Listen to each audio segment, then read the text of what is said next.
Bonjour à tous. Alors, je vais vous parler aujourd'hui de Making of, le dernier film de Cédric Kahn, donc celui qui avait réalisé Le Procès Goldman. Making of avec Jonathan Cohen, Denis Podalides notamment. Et donc c'est l'histoire en fait d'un réalisateur qui essaie de faire un film, mais il y a rien qui se passe comme il veut sur le plateau. Donc problème avec les acteurs, problème de budget, etc., etc. Alors, bah j'ai pas trouvé ça incroyable, hein. Déjà je me suis vraiment ennuyé. Voilà, et ça c'est le pire des défauts pour un film. Donc c'est pas passionnant, hein. C'est censé être une comédie. Moi, j'ai pas trouvé ça hyper drôle. Attention, j'ai quand même rigolé quelques fois pendant le film. Le ton est plutôt léger, mais c'est pas, y a pas beaucoup de fou rire, hein. Alors c'est pas, y a pas de mauvaise blague, hein. L'humour est plutôt bon, mais c'est juste que bah voilà, moi ça m'a pas, j'ai souri, mais ça m'a pas fait claquer les jambes, hein. Donc du coup bah voilà, dans une comédie, un film léger, on essaie de rire, hein, par rapport à une année difficile avec Jonathan Cohen. Bon bah là, beaucoup moins de rire. C'est Denis Podalides qui est au centre, vraiment au centre, hein. Et bah, Jonathan Cohen, finalement, on le voit pas tant que ça. Et bah, il est quand même assez drôle, hein, lui. Denis Podalides. Après, les deux acteurs jouent bien, hein. Les deux acteurs jouent bien, mais bon, c'est toujours les mêmes personnages, hein. Denis Podalides, le gars un petit peu renfermé, stressé, un peu grincheux.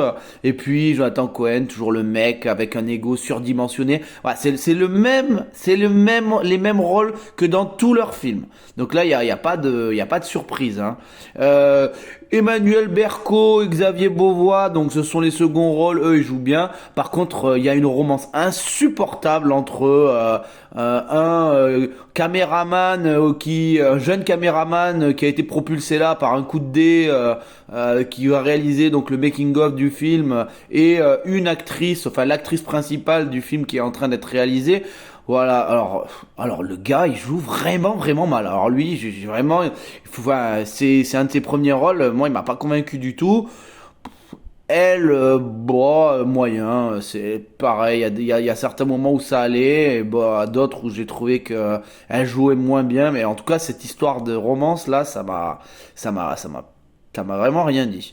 Euh, Au niveau donc du rythme du film, moi je trouve quand même qu'il y a pas mal de longueur. C'est-à-dire que bah des fois on est dans le film, et bah, des fois, du coup, on est sur le plateau. Et quand on voit des scènes de 3 4 minutes du film qui est en train d'être réalisé, des fois, c'est pas forcément très utile de voir autant de ces scènes. Moi, je trouve qu'il y a quand même pas mal de moments où on s'ennuie. Un vrai problème de rythme dans ce film.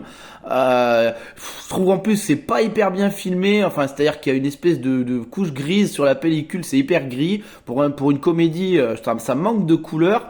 Euh, on avait vu un film qui ressemblait beaucoup à un film coréen il y a quelques mois qui s'appelait Cobweb, ça tourne à Séoul. J'avais fait la critique et j'avais trouvé déjà bah, un peu les mêmes défauts, mais c'était beaucoup mieux parce que les personnages étaient quand même beaucoup plus intéressants. Là, à part les deux, hein, les deux stars, mais derrière le casting, mais les mecs, c'est d'une platitude. Là. Les personnages, les personnages secondaires sont d'une platitude, mais et encore même les personnages principaux, je les trouve pas hyper intéressants.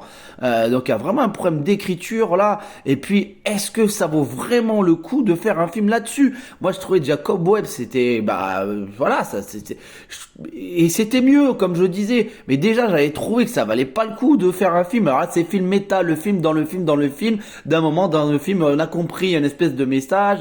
Voilà ce qui se passe dans le film, ça rattrape la réalité. Je comprends ce que ça a voulu faire, mais ouais, c'est pas convaincant, hein. Alors après, c'est pas un mauvais film.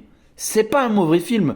Y a pas de défaut énorme. Et moi, je me suis fait chier. Voilà. Clairement, je me suis ennuyé pendant ce film. Et s'ennuyer devant une comédie, déjà, c'est quand même hyper rare. Quand on pense que ce mec-là a fait le procès Goldman, déjà, il y a la tonalité, bon, je vois absolument aucun rapport entre les deux films. Très bien.